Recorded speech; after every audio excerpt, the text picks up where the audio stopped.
And we're going to talk about this topic, which I've entitled Udderly Amazing.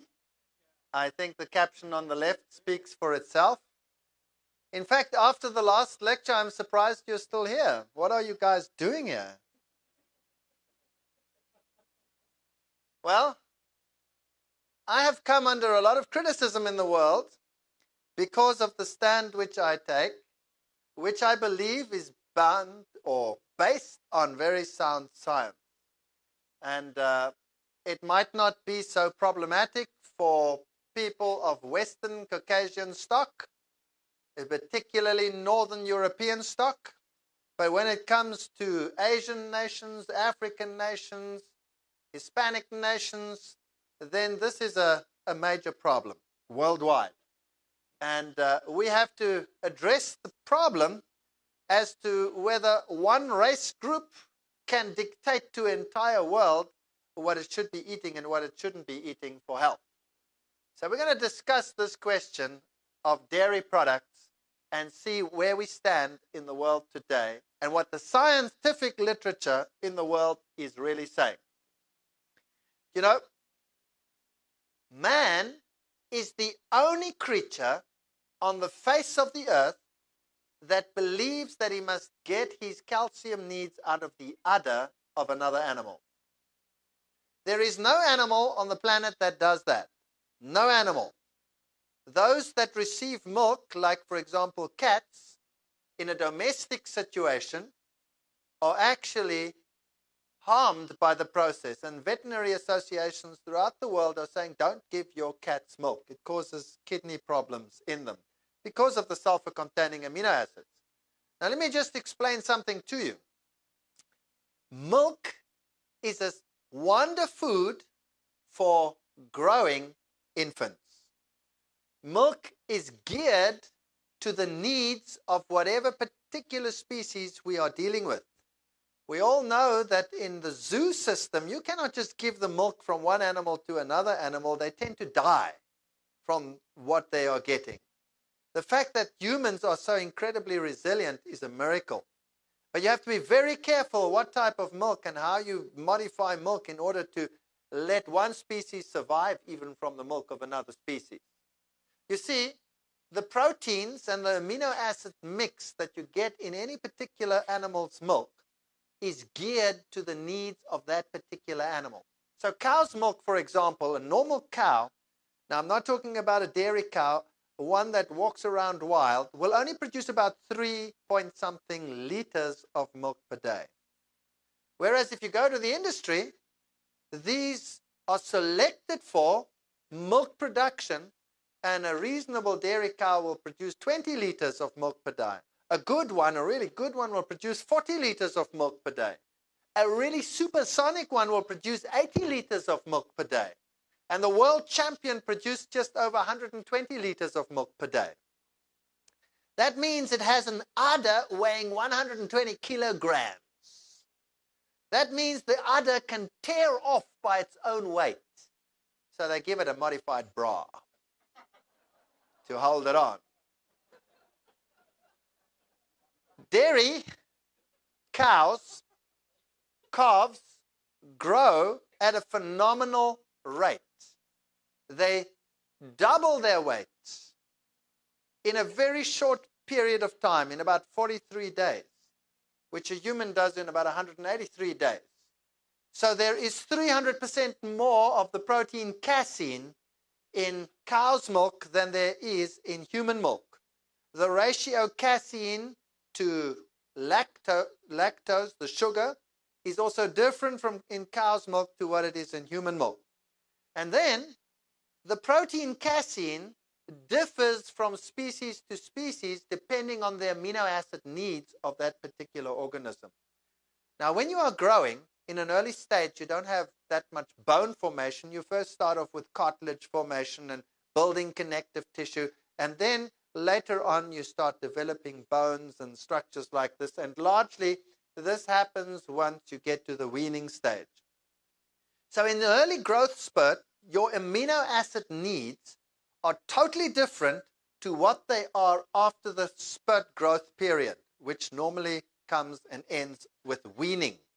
then you have totally different amino acid requirements.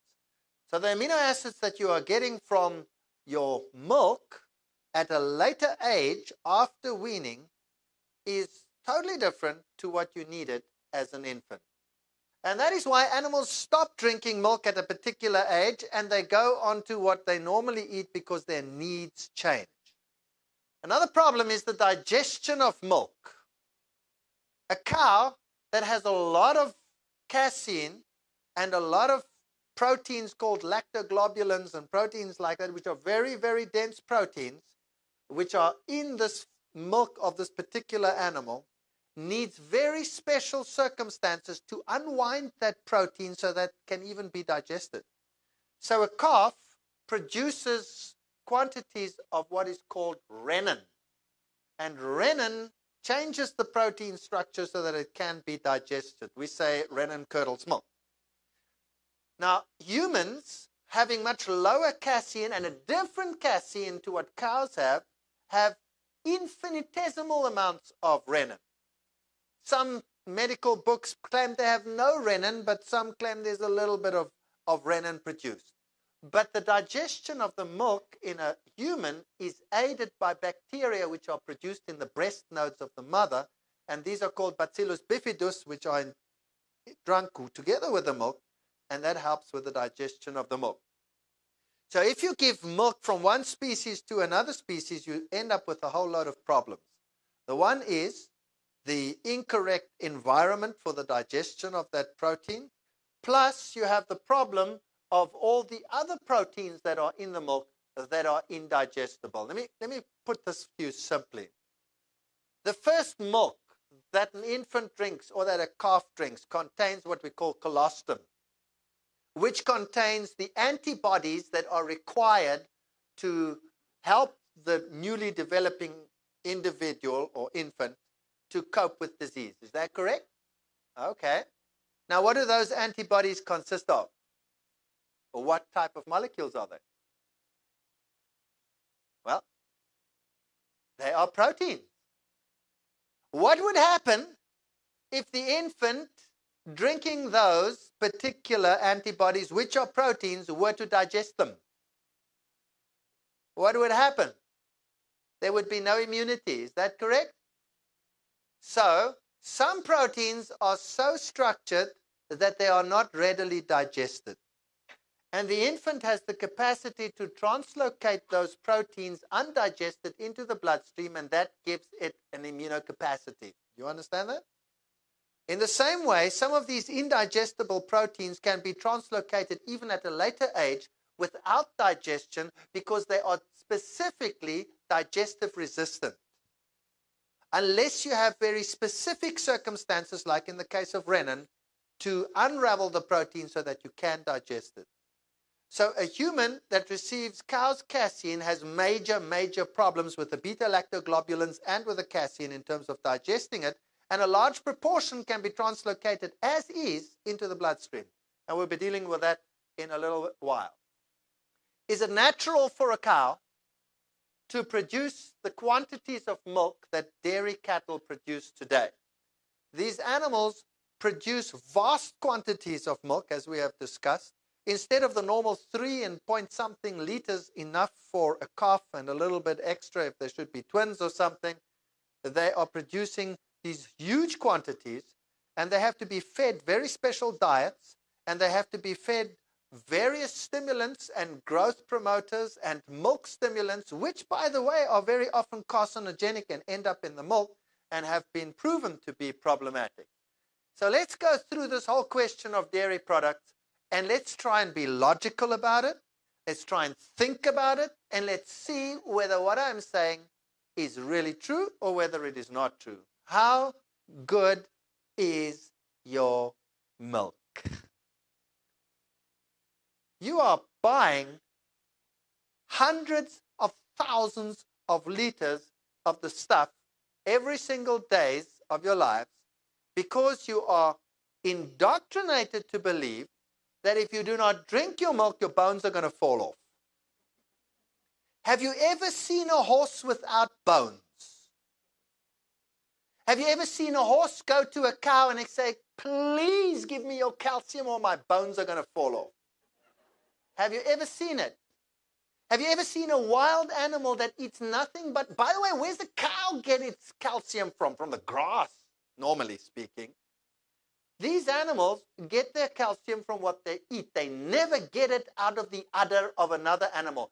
But the human being has been led to believe that he must get it from the udder of another animal, or else he is moronic.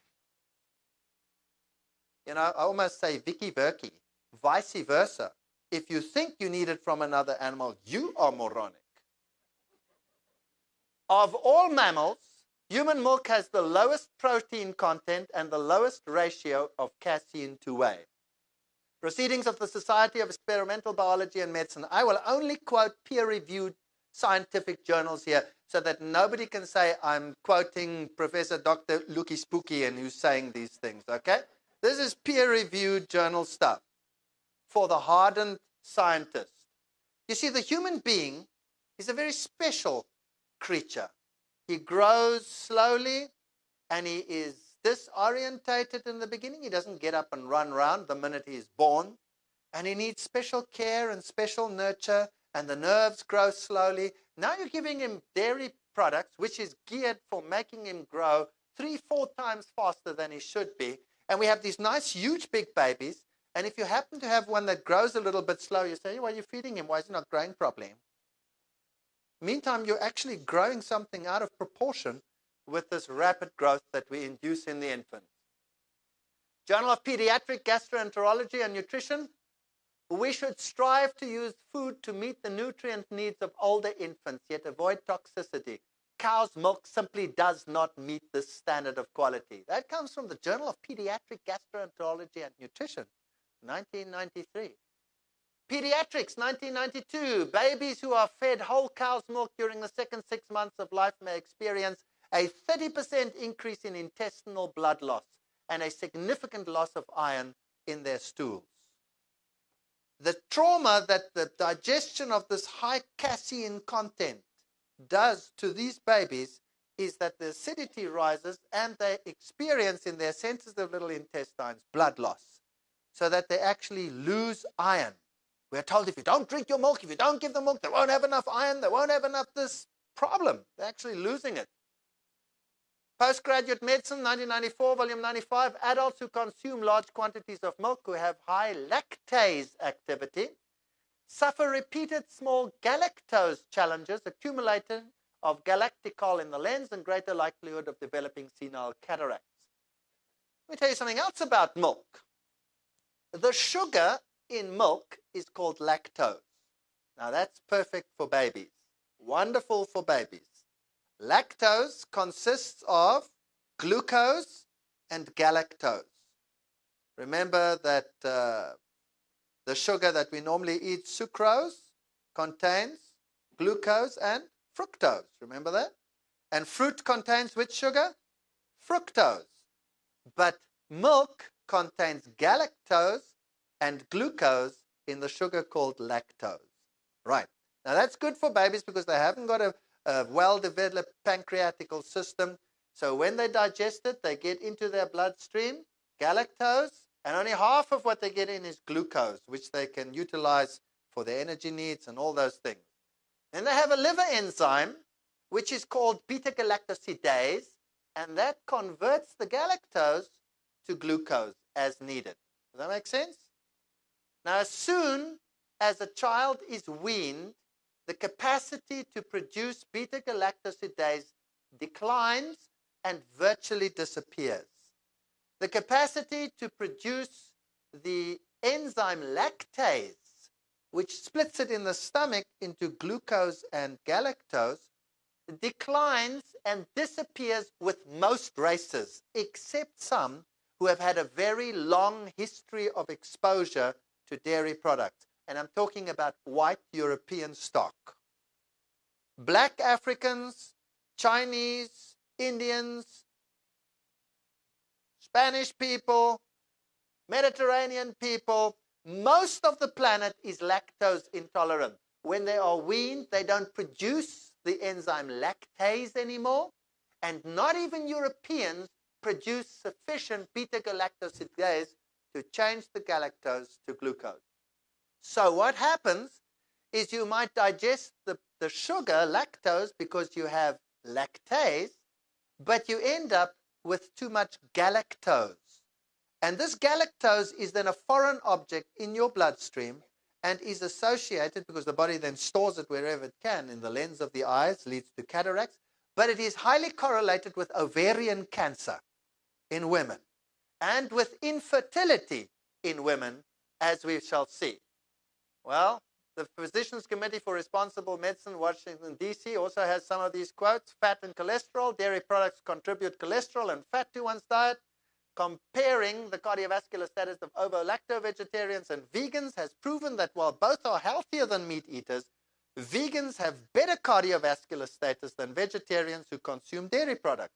And they quote the Journal of the American Medical Association, the American Journal of Clinical Nutrition. Milk fat has been identified as a cholesterol elevating fat because it contains cholesterol and is primarily saturated. Even the Journal of Dairy Science has to admit that. Iron deficiency, we've dealt with it. It causes intestinal bleeding, and therefore cow's milk causes problems in the digestive tract. But what you didn't know, that the evidence for diabetes 1 being produced by dairy products is mounting to such an extent that personally I believe it's almost insurmountable evidence. Insulin-dependent diabetes type 1 or childhood onset is linked to dairy products. American Journal of Clinical Nutrition. I'll show you more quotes of that. Ovarian cancer. A Harvard study found that when dairy product consumption exceeds the enzyme's capacity to break down galactose, remember it switches off after weaning, there is a buildup of galactose in the blood which may affect women's ovaries. Lancet, 1989. That's the British medical magazine. Then, cow's milk linked to diabetes. New evidence, this is 1999, published in Lancet Medical Journal. New evidence published Friday adds weight to the controversial theory that feeding cow's milk to babies may cause them to develop diabetes in later life, the Lancet Journal said. Nature, 1978, already said drinking cow's milk may weaken the immune function in children and lead to problems with recurring infections. A young age at introduction of dairy products and high milk consumption during childhood may increase the child's risk to developing juvenile diabetes. Diabetologica, 1994, volume 37, page 381 onwards. Why is dairy correlated to diabetes? Let me explain the theory. The protein casein is the one which cannot readily be digested. So when you have cow's casein go into your system, some of that cow casein is translated directly into the bloodstream. And the body recognizes it as an intruder and makes an antibody. Unfortunately, some of the amino acid sequences on casein are very similar to the amino acid sequences on the surface proteins of the beta cells of the pancreas. So now you've made an antibody to casein, and the body also finds that that antibody can latch onto the beta surface cells of the pancreas. And then it kills the beta cells, and then you are a diabetic type 1. Then the argument was, now hang on a second, this cannot be true, because many infants are getting diabetes type 1, particularly in Japan, where they are lactose intolerant and they don't use dairy products. They found that some infants were getting diabetes type 1, although they never ever received cow's milk. And so the cow's milk hypothesis was eradicated on the grounds of that, until they made an interesting discovery. They found by correlation studies that a lot of these infants came from parents that had exposure to Western lifestyles. The mothers had, let's say, lived in the good old US of A at some stage, and the mothers were drinking milk. So they took the mother's milk and analyzed it, and guess what they found? They found bovine casein in the mother's milk. So the mother was drinking it, translocating it into her blood. It was ending up in the mother's milk. The baby was drinking it, and you get it at a particular stage in the genetic development. Whammo, there it is. So the evidence that diabetes 1 is caused by dairy is mounting. Early cow's milk exposure may increase juvenile diabetes risk by 1.5 Science Diabetes Care 1994, volume 17. Diabetes does not occur in diabetes-prone rodents reared on a diet free of cow's milk for the first 2 to 3 months of life, indicating that cow's milk protein can trigger the disease. New England Journal of Medicine. Do you need more?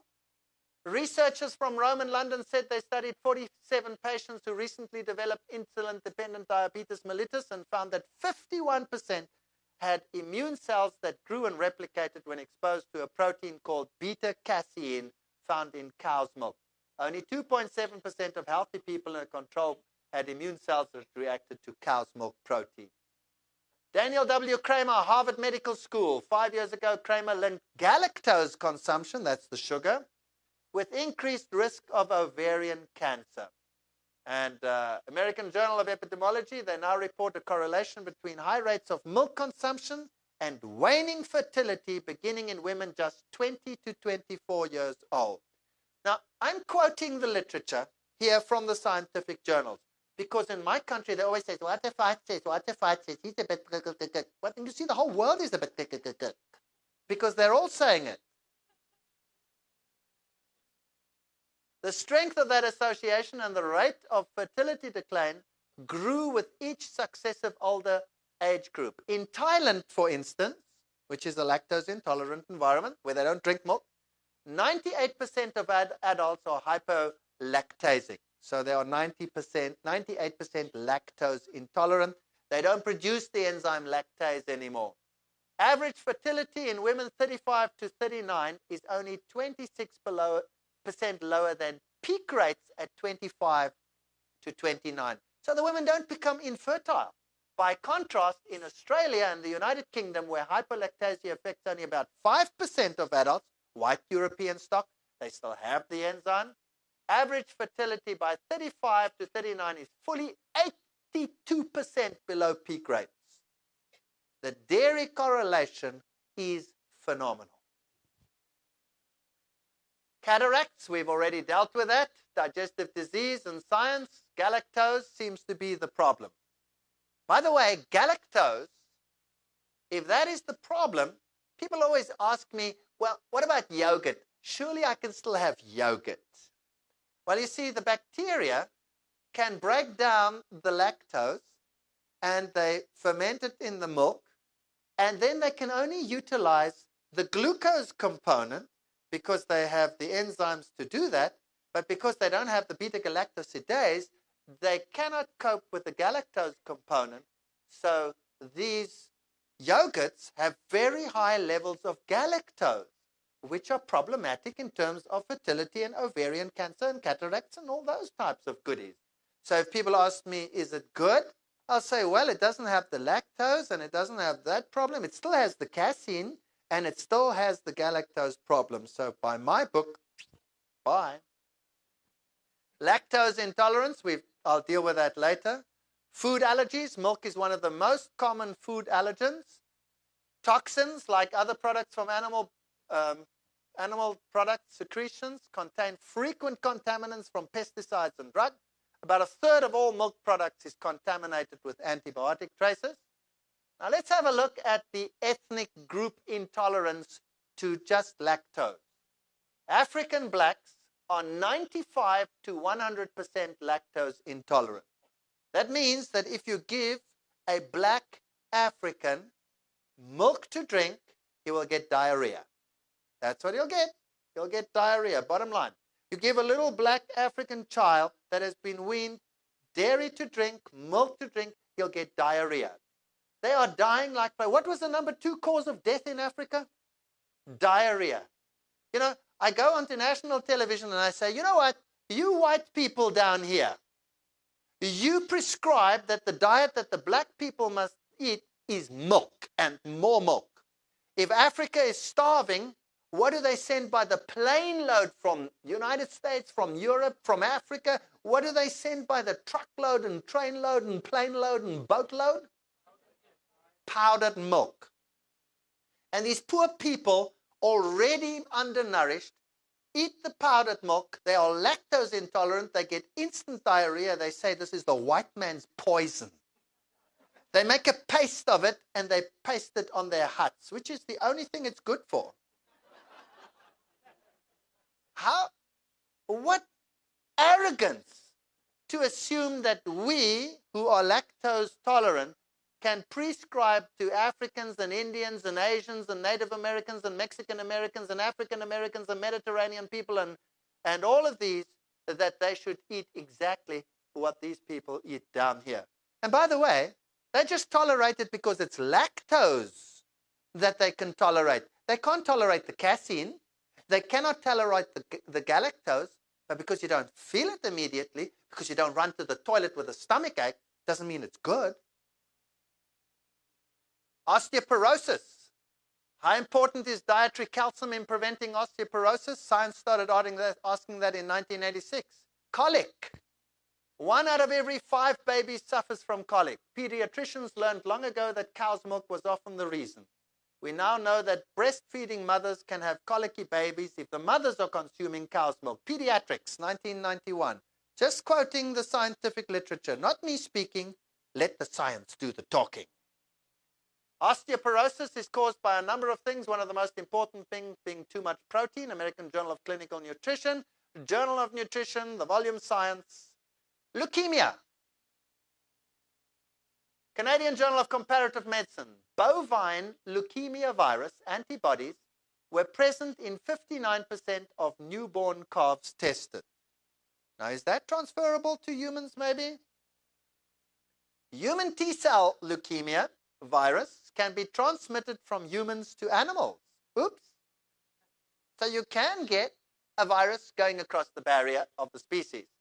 Such results suggest that a milk-borne infection being transferred from a mother to her baby is very plausible. Whether it can pass from the cow to a human is being studied. That came from the Japanese Journal of Cancer Research in 1985. But the plot thickens. Iowa, a dairy state, has a higher rate of national average than the national average for human leukemia. American Journal of Epidemiology, they knew that in 1980 already. Pennsylvania veterinarians have been able to grow bovine leukemia virus in human cells in the laboratory, and a 1980 study showed increase in human leukemia in areas where high levels of bovine leukemia occurred. That comes from Science. Let's get a little bit closer to the 90s. Cows infected with BLV, bovine leukemia virus, had significantly greater milk production than their non-bovine leukemia infected herd mates. Now you have a farmer, and the one cow produces a lot, and the other one not so much. Which one does he get rid of? The one that doesn't produce so much. So he's actually selecting in his herd for a higher probability of bovine leukemia virus, which could mean that more BLV-tainted milk is being produced than previously estimated. Proceedings of the National Academy of Science of the USA, 1989. Let's go to mid-90s. These data confirm, this comes from the Veterinary Research, American Journal of Veterinary Research, 1995, volume 56, page 445 onwards. These data confirm the presence of BIV in milk and identify the potential for lactogenic, that's milk transmission, of the virus. So there is a probability, a relatively high probability, that even leukemia, some types of leukemia, are associated with dairy. Multiple sclerosis, Acta Neurologica Scandinavica, the present data indicate that MS patients exhibit an antibody activity against BLV, bovine leukemia virus. Many amorphotropic lateral sclerosis, Lou Gehrig's disease patients reported consuming large quantities of milk, Neurologica. What about other diseases? Many diseases such as tuberculosis, we spoke about it earlier, remember it was the number, how many killer? Number 3, I think it was. Yeah, the first one was respiratory, the second infectious diseases, then came diarrhea, then came TB. Brucellosis. You know, I went to the abattoir with my students. I always do this to them. I take them to the abattoirs and I show them how everything works, and from the farm to the industry. And for at least 1 week after my course, all my students are vegetarian. But I went to the inspectors there, And, they're cutting up the livers and they go, and I said, why are you throwing so many of these out? No, these have got parasites. And I said, no, why have they got so many parasites? He says, no, things have changed. I don't know. In the past, they never had so many parasites. Maybe 1 in 100. Now, every second, third one we throw away. And then he said to me, and there's another problem. All of us, every single inspector in the entire industry had brucellosis. Wow. Diphtheria, scarlet fever, Q fever, gastroenteritis are transmissible by milk products. Journal of Dairy Science, even they know it. Even they know it. Milk is an excellent vehicle for infection because its fat content protects pathogens from gastric acid, and being fluid, it has a relatively short gastric transit time. Journal of the American Medical Association. Do you need more? Or are you convinced that it's not me just that is beginning to voice the idea that dairy has more to offer than meets the eye? Big stink over smelly cheese. Fear of listeria contamination. 1999, listeria infection in the UK, exponentially rising since 1986. Listeria organisms excreted in cow's milk escaped pasteurization. Oops. Grew well at refrigeration temperature. Double oops. And were ingested by consumers. New England Journal of Medicine. They know that since 1985. These results support the hypothesis that human listeriosis can be a foodborne disease and raise questions about the ability of pasteurization to eradicate a large inoculum of listeria from contaminated raw milk. New England Journal of Medicine, 1985.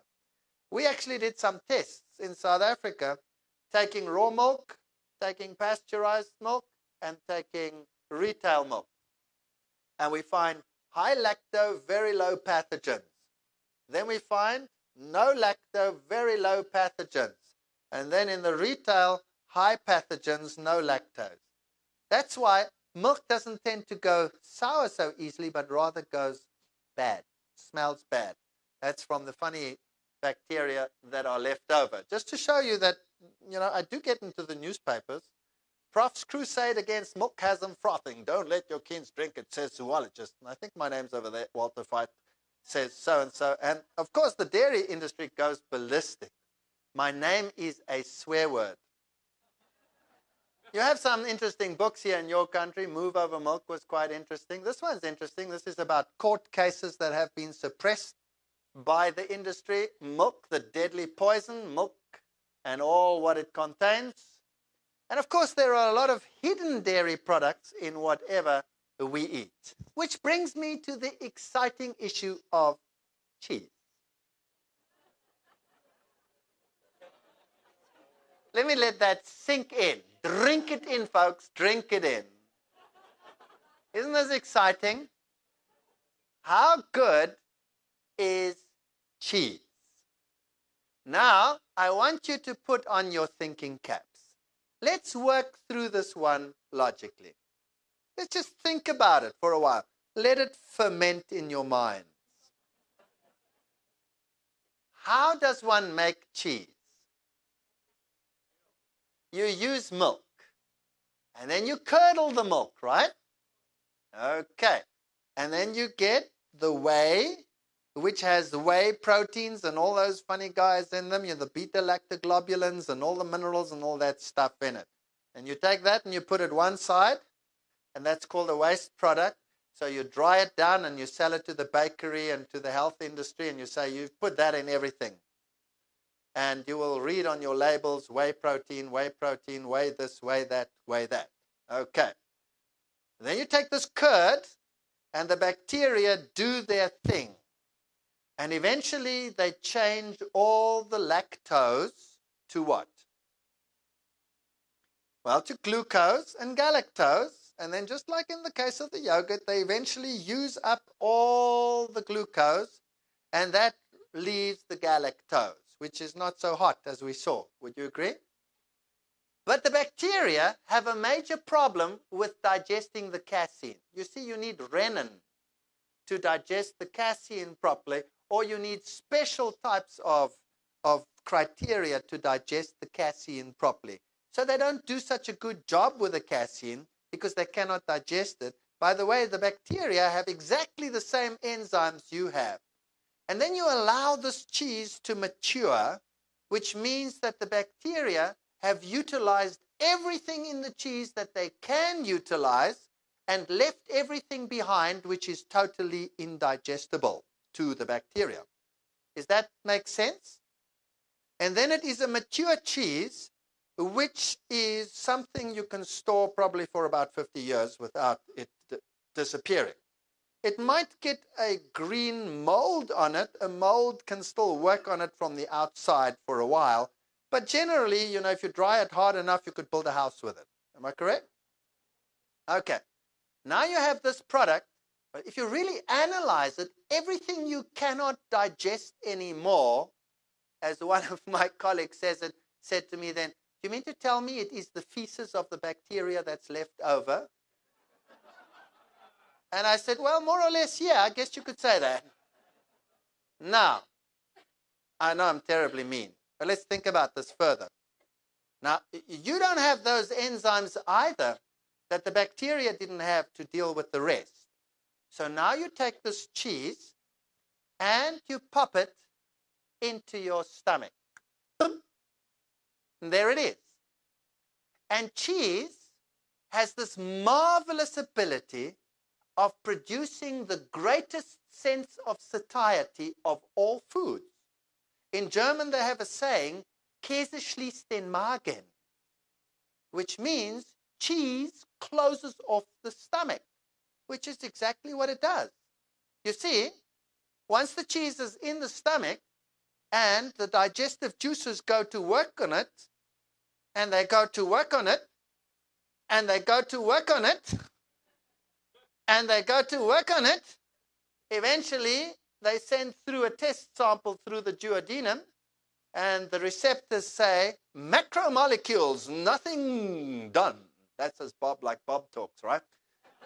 And then it says, close up. And then it closes it up, and the concrete mixer goes on. That is why the best meal to give your guests is cheese. And the most popular buffet at business luncheons and business dinners is cheese and wine. Why? Because once you've put that indigestible something into the stomach, nobody will complain for the rest of the evening that they're hungry. Have you noticed that? So instead of the food in your stomach being digested in a relatively short time, it stays in there until the sampling procedure through there has taken place so many times that eventually the stomach does empty. Still doesn't mean that you've digested it. It can stay in there sometimes for 10 hours. Your poor stomach doesn't know what to do with it. And that is a fact. It hasn't got the foggiest idea what to do with it. It is my personal conviction that cheese should never enter the human stomach. That's my personal conviction. Now, that's just the logic behind it. That doesn't prove anything yet, right? Let's get to a little bit of science and let's see what dairy products are really all about. So I was very excited when I discovered that dairy products were, for example, very highly correlated with diseases, particularly cancers, and in men, particularly highly correlated with prostate cancer. I'll come to that in a little while. Being one of the most mucogenic foods in the world, the mucoid glands of the body are particularly infected. So dairy products tend to create respiratory problems, are major problems for asthmatics, and any mucoid gland, like the prostate gland, could be highly clogged when you have things like dairy in your diet. So we decided to do a couple of tests. The first, I have this fortunate position that I have all these students at my disposal who have to do exactly what I say. That's so nice. So we decided, let's try an experiment on rodents. And we used rats, and we put them on a diet normal balanced diet, everything that they need, much better than they would get from the pellets you buy in the pet stores for them. And we put one group on a diet which had soya as the main protein source, and the other group casein. Now remember, we are just dealing with the protein now. We're not dealing with the lactose or any of those which can cause diarrhea. Are you with me? Just the isolated protein. And then we looked at what happens in this rat. Firstly, what was interesting, of course, was the urinary pH, which is an indicator of acidosis. And interestingly enough, when they were on soya, and significant differences there, when they were on soya, they had a more alkaline urine, indicating that they were more alkaline in their metabolism than when they were on casein. They were more acid. So casein caused acidosis. We wanted to know, of course, about calcium. So we looked at the total fecal calcium, and lo and behold, when they were fed casein, there was much more calcium in the feces than when they were fed soya. In other words, they weren't absorbing the calcium. Is that correct? Probably because of the acidosis induced by the casein. We looked at urea production, which is an indicator of the rate of turnover of the protein, and we see that when they had casein, they had to reject or metabolize far more of the amino acids and excrete it than when they were on soya. And there's a highly significant difference between the two groups. So casein means more elimination of what you are eating. What about urinary calcium? Oops. When they were on casein, they lost far more calcium than when they were on soya. So casein is calciuretic. It means you lose calcium. So when they tell you drink your milk so that you get your calcium, number one, you don't absorb it. Number two, you excrete it. It's not available to you. No wonder Gambian women who never ever drink milk have perfectly healthy bones even after pregnancy, with a calcium consumption less than a third of what American women eat. And they get it from dairy, and they have all got bone problems after the event. But African women don't. And then, remember that this is casein and not milk, so there's not lactose in it. It's just the protein. Just the protein. Everything else was the same. The fiber, everything was the same. Look at the highly significant difference in the wet mass of the feces. So if they were on casein, they produced a very dry pellet. And when they were on soya, they produced a very moist pellet. In other words, going to the toilet, if they were on casein, was that eye-bulging experience I spoke about. Now, you know what's interesting? You know what one of the major problems of white European infants is when they are on cow's milk? Constipation. White Europeans suffer tremendously from constipation. My own kids got cow's milk because I was a moron at that stage. And you know what? My kids had to regularly be taken to hospital to cut the stuff out at the back and pull it out with tongs. So constipated were they. And I wouldn't believe that it could be something like milk. I mean, everybody drank milk. You see? People can change. And black Africans who cannot deal with the lactose, what is their problem if you give them dairy? They have diarrhea. So the whites who have got lactose and who are not lactose intolerant and who have the enzyme lactase don't get diarrhea, but they get constipated, and the other group gets diarrhea. And you can't put the two together because you don't link it to the races. You understand? And this is interesting stuff. I love it because in my country, this is a racial issue. And the racism is now on my side. It's so nice when the scientists oppose me, I say, you're being racist. Whew, dead silence because they're dead scared of that word. It's a very big swear word in my country now. I know I'm being unfair, but I like it. Then the people say, woo, but that was a rat. So we decided, let's try it on a rabbit. Well, let me first show you one thing. when we fed them soya, casein, or milk solids, the orange over here is milk solids, you will see that the group that received casein or that received milk had no problems growing. So you can grow, you can get enough, and because casein is also a metabolism stimulant, remember cows grow very fast, the rabbits actually grew very fast on the milk solids and on the casein. And they grew slower on the soya. By the way, slow development, is that necessarily abnormal? I want to ask you a question. Do you think it is normal that a little 9-year-old girl, a little 8-year-old girl, no, even worse, a little 7-year-old girl should start menstruating? Do you think that's normal? Do you think that God designed it that little 7-year-olds should walk around having the capacity to produce children? But when they are not on animal proteins and when they are not on dairy, they tend to develop much later, sometimes 14, 15, sometimes 16. And you say, oops, there's something desperately wrong with that. No, I think there's something desperately wrong with a 7-year-old, an 8-year-old, and a 9-year-old developing early menstruation syndrome. So you grow well on it, but that does not necessarily mean that it's good. Then we looked at urinary calcium loss, soya, casein, milk. Look at that. Boom, lowest, high, high. So whether it was the protein alone or whether it was the milk solid, full dairy, can you see that there was virtually no difference? Question. Low-fat milk, will it help you? No. Why not? Because the problem is the casein.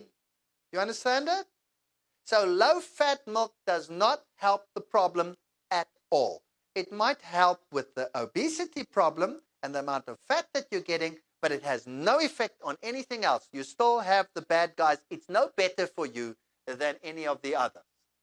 Fecal calcium loss, soya, casein, milk solids was the highest. So milk, casein is higher than soy, but milk solids are the worst. So the fat, even that, inhibits calcium absorption. So you don't get good calcium from milk. Bottom line, whatever they say, it's not true. Maybe milk has a lot of calcium, but it's of no use to you, or of very little use to you. Let's rather put it that way. Urea production, look at that. Hardly any difference between casein and milk solids, but milk solids always seems to be the worst. So let's have a look at just soya versus milk solids. Cholesterol, soya, milk solids. Isn't that a massive difference? Massive difference. These are rabbits fed 18% protein ration from milk solids. That means they get carrots and lettuce leaves and everything else that they also need. That's just their protein need supplied by that. So you can see that you have low cholesterol, high cholesterol. That's just looking at the milk solids. LDL, that's bad cholesterol, much lower in soya, very high in the milk. Then we look at HDL, that's good cholesterol, high in soya, low in milk. Wow. So what does the soya do? It gives you a lower cholesterol, and the ratio HDL to LDL favors good cholesterol, whereas with milk solids, it favors bad cholesterol. So let's look at that ratio, HDL, LDL, which is the best indicator. Soya, excellent. Milk, not so hot. Total cholesterol, you saw soya much lower and milk higher. So, which is better? Well, there's no doubt about it. So let's not look at milk solids. Let's look at casein. Exactly the same story. Cholesterol, soya low, casein high. So what is the problem? Is it the amount of cholesterol in the milk, or is it the type of protein in the milk? That's what we discussed last night. The problem is the type of protein. So, low-fat milk will solve your cholesterol problem, right or wrong? Oh boy, you guys are sharp. It won't help, because the problem doesn't lie with the cholesterol. That's why people are so confused about the cholesterol issue. They eat food sometimes very high in cholesterol, and they don't really develop that major problem. It's the type of protein associated with it which causes the problem. So if you look at the health food industry and the protein supplements that people are getting, do you know what they all contain, or virtually all? Casein. Throw it away. It's meant for cows, not humans. Throw it away. And when you read on the label, dairy substitute, this really gets my goat up. Soya milk, dairy replacement, contains soya protein, whey protein, and casein. I think I could get moths. Why would you like to make a substitute for dairy using dairy? You know, even the industry is moronic. If you're going to make a substitute for dairy, then don't use dairy to make the substitute. And if you're going to make a substitute vegetarian food, don't use whey and don't use casein. Go to your stores, read on your labels and on your meat products, replacement products, what does it say? And you'll find if it says that, don't buy those brands. They'll change that tune after a while. All right, and when we looked at casein, HDL, LDL ratio, again, when it was on soya, it favored the HDL relative to the LDL. Casein was bad, soy was good. Right, fruits, vegetables, nuts, legumes are good sources of boron, which helps stop calcium loss in the body because milk is low in boron and high in phosphorus and protein. It is not a good osteoporosis fighting food. Nutrition Today, 1988, FSAB Journal, 1987, they know it. But the dairy industry in the world is so powerful, you cannot get by them. Greens, such as kale, broccoli, bok choy, are as good as milk in terms of their calcium absorbability. Environmental Nutrition, January 1994, the American Journal of Clinical Nutrition, 1990. Even when eating 1,400 milligrams of calcium, which is way over the recommended daily allowance of calcium daily, one can lose up to 4% of his or her bone mass each year while consuming high-protein diet. American Journal of Clinical Nutrition. They knew that since 1979. Under controlled conditions, the level of dietary protein has a profound effect on urinary calcium. So the protein is the problem. Traditional African diet, they have very healthy bone structure. They don't have osteoporosis. You will find that they use a lot of legume and they use a lot of maize. That is the staple food of Africa. And now we are telling them, bag that and take cheese and milk. African markets. So we decided, when they said, but that was a rat, and then they said, no, but that was a rabbit. You know how they always say that? Then we decided, okay, we're going to apply to the primate unit. Now, this is one of the most prestigious primate units. And world research is done in this primate unit, and it takes really something to get in there. But we got in there, and the primate is very close to the human in terms of its metabolism. And because, like all creatures that don't use dairy, they are lactose intolerant, they were a perfect model for the African, who would be instigated or converted to a milk program. Would you agree?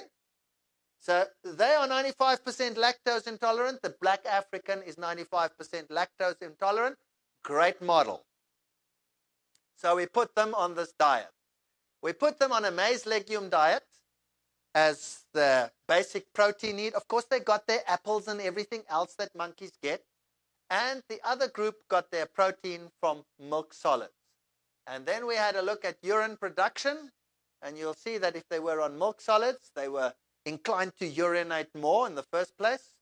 And when they were on the maize legume, their stool production, oops, they got diarrhea. You see? High stool production when they were on milk. Just what the Africans would do. You know what the rationale of the opposing scientists was? Oh, but you can't use these experiments because the animals got diarrhea. I said, excuse me, this is exactly what we're trying to prove to you. That's what you're doing to the black Africans. You're giving them diarrhea.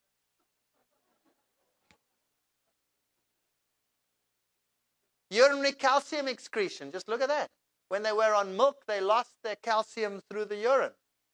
About 50,000 Americans die each year of problems related to some way to osteoporosis. Osteoporosis International. Dietary protein increases production of acid. I showed you that in the animals. This is now for humans, which can be neutralized by calcium mobilization from the skeleton. American Journal of Clinical Nutrition, 1995. We know it, but the industry has such power. It's unbelievable. Let's have a look at this question of milk and infertility. Science News. Women who would like to have a failed to conceive child may want to review how big a role dairy products play in their diet. A new study suggests a team of researchers in the United States and Finland now report that where per capita milk consumption is highest, women tend to experience the sharpest age-related fall-off in fertility. Right. There's the number one point. But we also know that milk affects the prostate gland. So I figured, let's test the milk on the monkeys and see what it does to their fertility, simulating the African black. You know, the African blacks sometimes have a very impoverished diet, but have you noticed how fertile they are? Wow. Whew. No problem. In Europe, 1 in 4 couples have to seek fertility clinics to help them get children. 1 in 4. I mean, really incredibly high. So let's have a look at some of these spermy things. We put these animals, these were the monkeys, on a grain legume diet. Now, the best picture we get when we put them on a sustainable protein diet, just enough for what they needed. Now, in this institute, you're never allowed to feed them anything that they think is bad for them. So everything is in line with their dietary needs.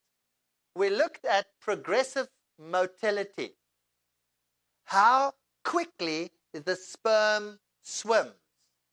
And when they were on a low-protein diet, we saw that the grain legume group had very good motility, right? Progressive motility in the region of 70%, whereas the milk group only had a progressive motility of 30%. That means the sperm was half as fast, you know, it was going when it was on milk. Then we looked at sperm concentration. Wow, look at this. When they were on grain legume, they had an incredible sperm concentration of 320 million sperms per milliliter. When they were on dairy, boom, 100, a third of the concentration. So the sperm were going, and there was only 1/3 of that of the other group. Then we looked at defects in the sperm, mid-piece defects. When they were on dairy, the sperm developed abnormally, statistically different. Milk versus maize legume, the African diet. And most of them seem to have this mid-piece defect, where they have this bump in the mid-piece, or this tail defect. So now the scenario is that if you are on milk, the sperm going, there's only 1/3, and those that are there are going,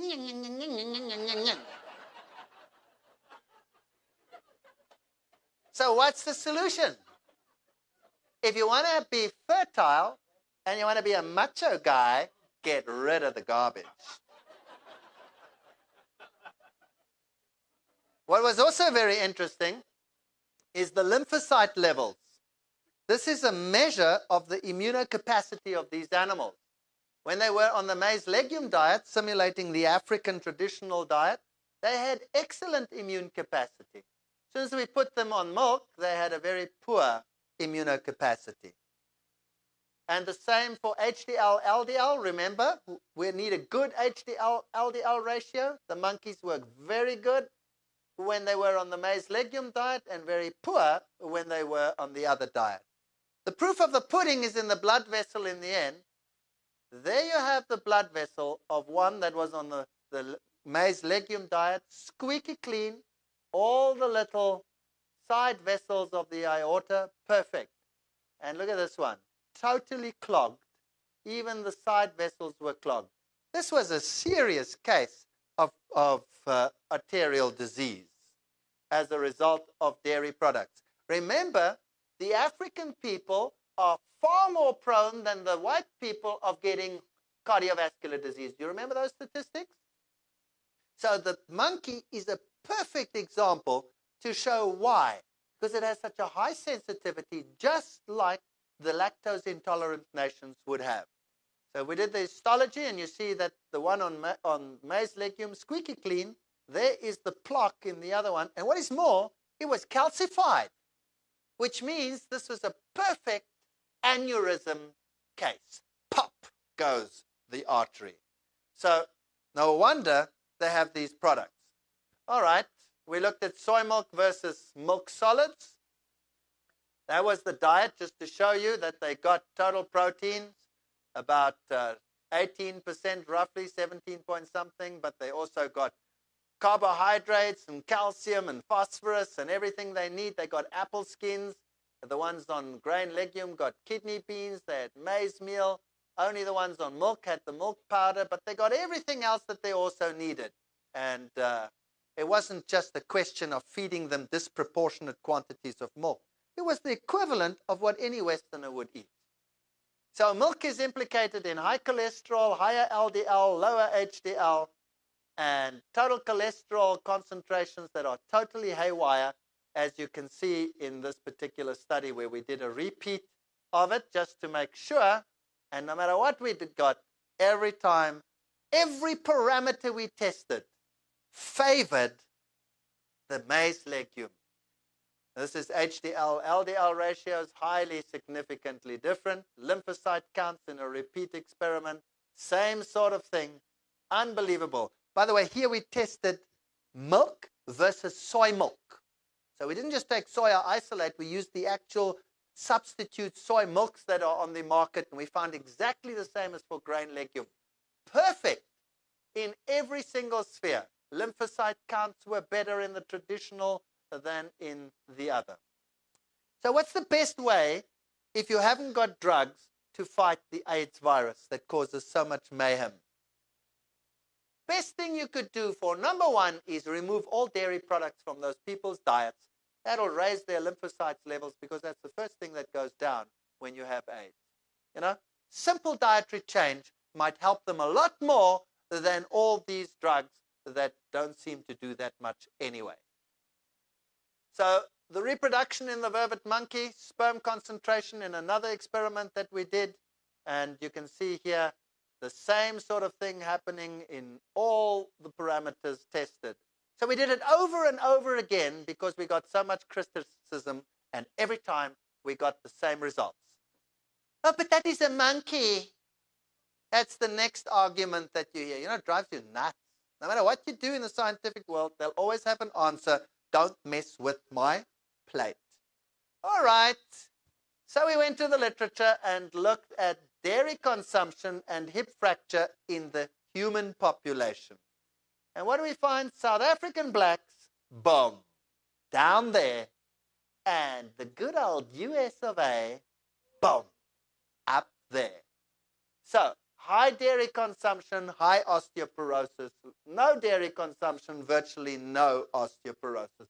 And by the way, that's just hip fracture, right? Which is an indicator of osteoporosis. So these hip fractures can be from accidents and things, and not necessarily related to osteoporosis. African blacks don't have osteoporosis. So now, would you agree with me that the evidence is overwhelming that dairy is not the way to go to get your calcium needs? Would you agree with me? Would you agree with me that casein is a problem in terms of digestion? And that the only thing that makes it digestible for the whites is that we have lactase. But when we insist that the other nations do it, we are not doing them a service. We are doing them a disservice. And I'll tell you what, with all this information, I'm not going to win this battle. I cannot compete against the white-rimmed little black faces on television's advertising campaigns. I cannot compete.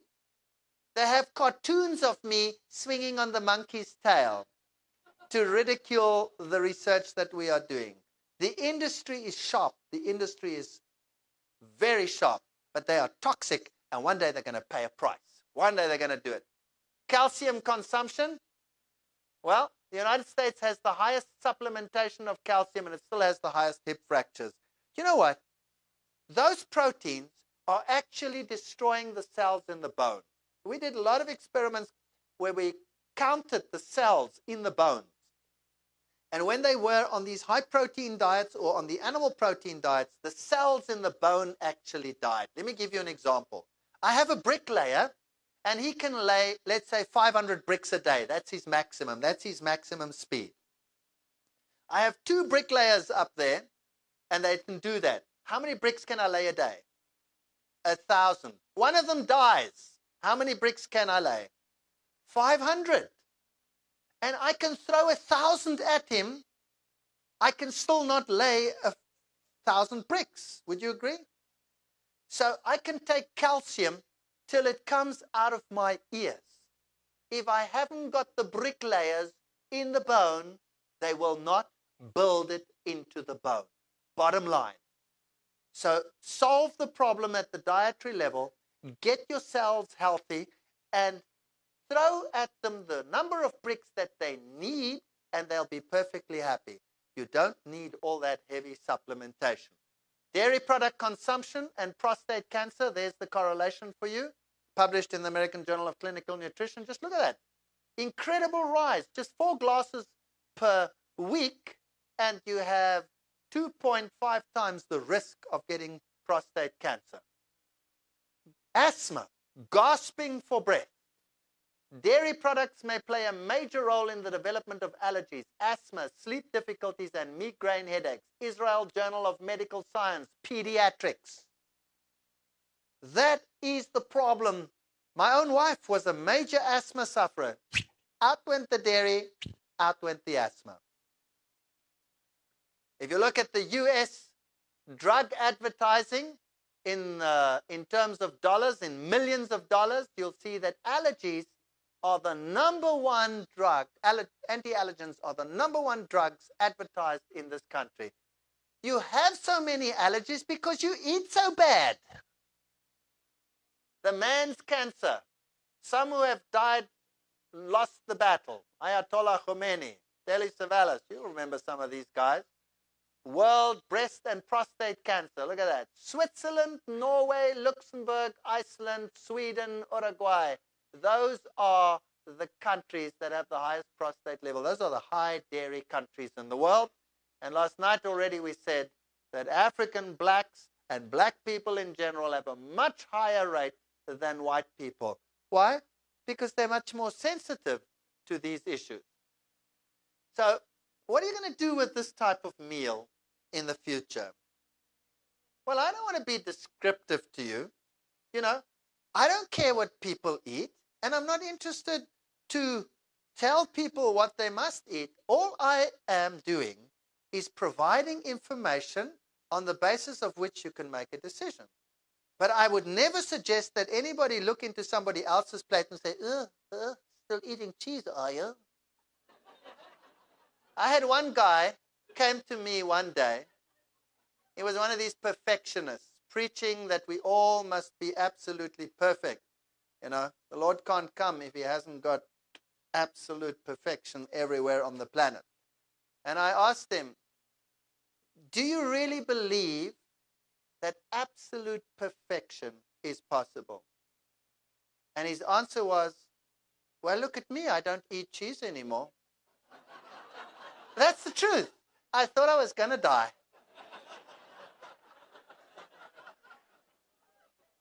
So I would suggest to you that you have another look at dairy products. Don't become overly zealous.